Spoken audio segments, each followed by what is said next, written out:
રાજકોટમાં મેયર પરિવારના ગેરકાયદે બાંધકામનો વિવાદ સામે આવ્યો છે। સંત કબીર રોડ પર નંદુબાગ પાસે ગેરકાયદે બાંધકામ। મેયરના પતિના બાંધકામમાં માર્જિન નહીં છોડ્યું, નિયમોનું પાલન ન કરતા પણ બાંધકામ ચાલુ છે। મનપા મેયર હોવાથી અધિકારીઓ આંખ આડા કાન કરી રહ્યા છે। ટીપી વિભાગમાં કોમર્શિયલ બાંધકામને અવગણના કરવામાં આવી રહી છે।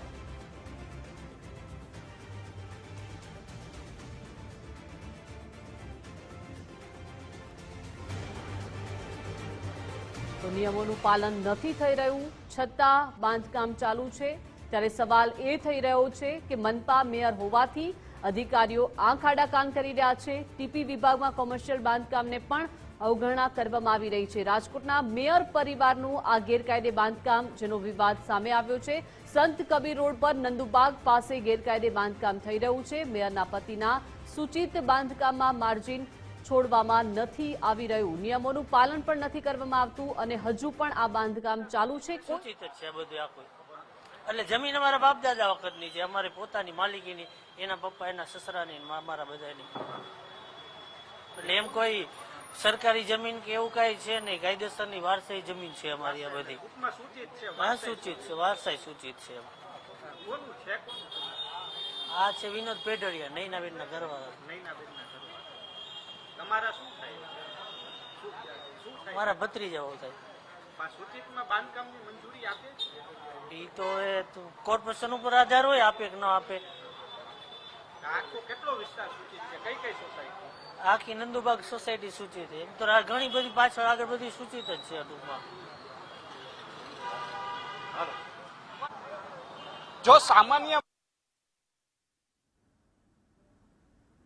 તો રાજકોટમાં મેયરના પતિ વિવાદમાં આવ્યા છે। સૂચિત જગ્યામાં ગેરકાયદે બાંધકામ કરવામાં આવ્યું છે। વધુ માહિતી સાથે સંવાદદાતા રહીમ લાઈવ જોડાઈ ગયા છે। રહીમ, રાજકોટમાં મેયર પરિવારે હવે ગેરકાયદે બાંધકામ કર્યું છે, કોઈ જ અધિકારીનું ધ્યાન ગયું નથી, હજુ પણ બાંધકામ ચાલુ છે।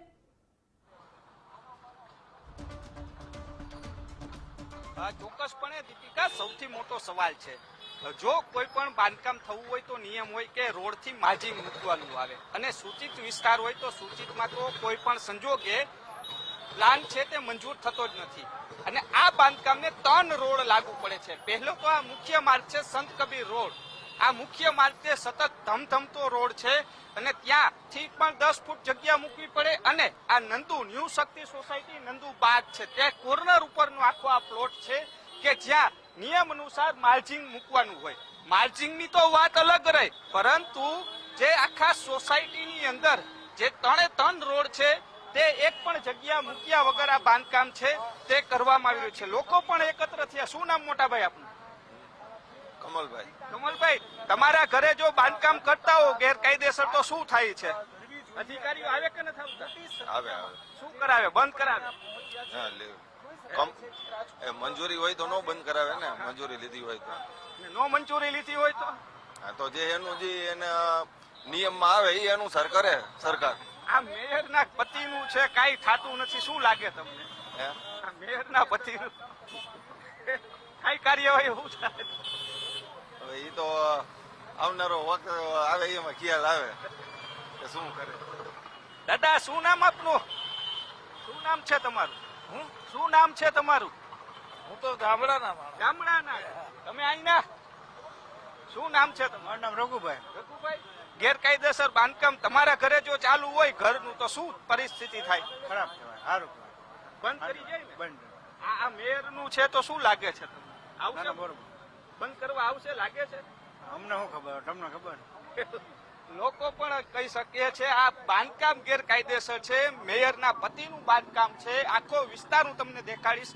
એક તરફનો રોડ, આ બીજી તરફનો મુખ્ય માર્ગ જે નંદુબાગ તરીકે પ્રખ્યાત છે, એક પણ માર્જિનની જગ્યા તો દૂર, જે આખી થોડી પણ જગ્યા રોડ માટે કે ચાલવા માટે મૂકવાની હોય મૂકવામાં નથી આવી। સૌથી મોટો સવાલ છે, છેલ્લા 2 મહિનાથી આ બાંધકામ ચાલુ છે, છેલ્લા 2 માસથી આ કામ ચાલુ છે ને એક પણ અધિકારીઓ છે તે અહીં ફરક્યા નથી।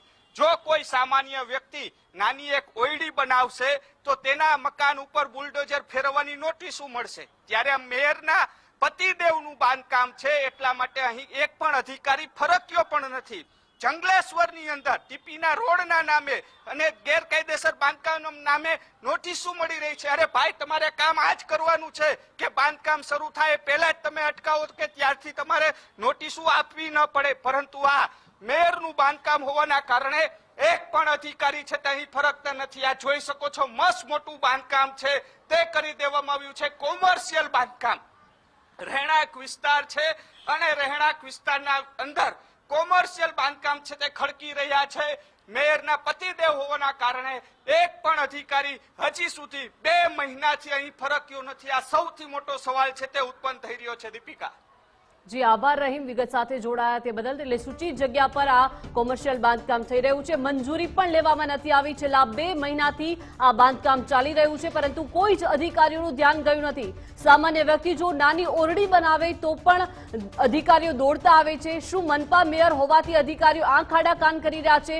અનેક સવાલો થઈ રહ્યા છે. ટીપી વિભાગમાં કોમર્શિયલ બાંધકામને અવગણના કરવામાં આવી રહી છે. કોઈ પણ નિયમો જે છે તેને નેવે મૂકીને અહીંયા બાંધકામ થઈ રહ્યું છે છેલ્લા 2 મહિનાથી, અને કોઈ જ અધિકારીઓનું ધ્યાન ગયું નથી. સંત કબીર રોડ પર નંદુબાગ પાસે આ ગેરકાયદે બાંધકામ થઈ રહ્યું છે.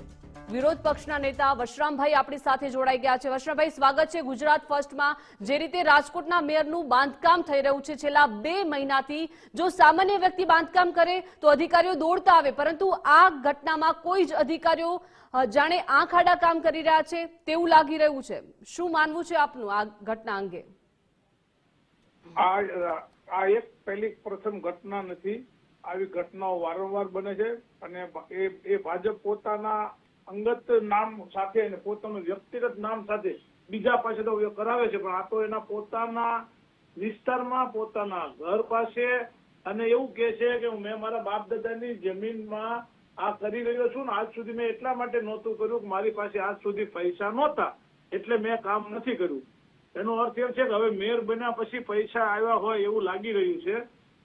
કારણ કે એ ભાઈની પાસે જો પૈસા આજ સુધી ન થયા અને હવે થયા મેયર બન્યા પછી, એને નિવેદન આપ્યું છે કે મેં પરમિશન માંગી છે અને પરમિશન મને આવશે, તો પરમિશન આવ્યા પહેલા તમે બાંધકામ કઈ રીતે કરી શકો? ધાબા સુધી કામકાજ થઈ ગયું, ધાબુ ભરાઈ ગયું, એ 2 મહિના, 1.5 મહિનો, 1.5 મહિનો થાય. એટલે રાજકોટ મહાનગરપાલિકાના લોકોને ખબર નથી એવું તો ક્યારેય ન બને. કારણ કે રાજકોટ મહાનગરપાલિકાના બધા જ અધિકારીઓ જે કોઈ ડિપાર્ટમેન્ટમાં હોય, એક પણ એને વિભાગમાં કામ ખોટું થતું હોય એને ખબર જ હોય છે. પરંતુ રાજકોટના ટાઉન પ્લાનિંગ વિભાગના અધિકારી એવી વાત કરે છે કે મને કોઈ અરજી કરી નથી, એટલે અરજી નથી કરી એટલે જાણ નથી. એટલે એ એટીપી વાસાણીની પણ ભૂલ છે.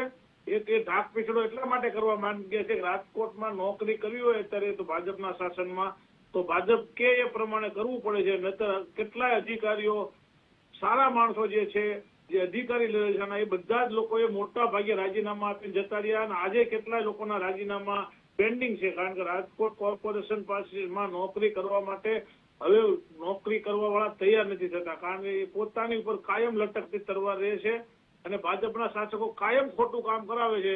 અને જો ખબર પડી જાય તો નોકરી એની જાય છે, જેલમાં એ જાય છે. એને આપને જીવતા જાગતા દાખલા હમણાં જ આ ગયા વર્ષમાં જ આપણે બધાએ જોયા, તમે એના આખી ગુજરાતે. હવે કોઈ માથે નથી લેતું, છેલ્લે અધિકારીઓ હલવાઈ જાય છે અને અધિકારીઓ જો ખોટું ન કરે તો એને નોકરી કરવા નથી જતી. આવી પરિસ્થિતિ છે રાજકોટ કોર્પોરેશનની. અને કરપ્શન, ભ્રષ્ટાચાર કરવા માટે રાજકોટમાં મેં ખુદે અરજી કરેલી છે. મેં ખુદે. વશરામભાઈ, ત્યારે સવાલ એ થઈ રહ્યો છે કે કેમ મેયર છે તો કોઈ નિયમોનું પાલન નહીં થાય, નિયમોનો ઉલાડિયો કરવામાં આવશે? શું માનવું છે તમારું કે આ મેયર સામે શું કાર્યવાહી થવી જોઈએ? લીગલી જે કાર્યવાહી થતી હોય, પક્ષની રીતે કાર્યવાહી થતી હોય, તમામ કાર્યવાહી થવી જોઈએ. હમણાં જનરલ બોર્ડમાં પાછા મોટી મોટી વાતો કરશે, સુફિયાળી વાતો કરશે, એ જ મેયર અને એ સ્ટેન્ડિંગ ચેરમેન સુફિયાળી વાતો કરશે. હકીકતમાં મોટી મોટા બણગા ફૂંકવા સિવાય બીજું કશું જ છે નહીં. જી બિલકુલ, આભાર વશરામભાઈ ગુજરાત ફર્સ્ટ સાથે જોડાયા તે બદલ.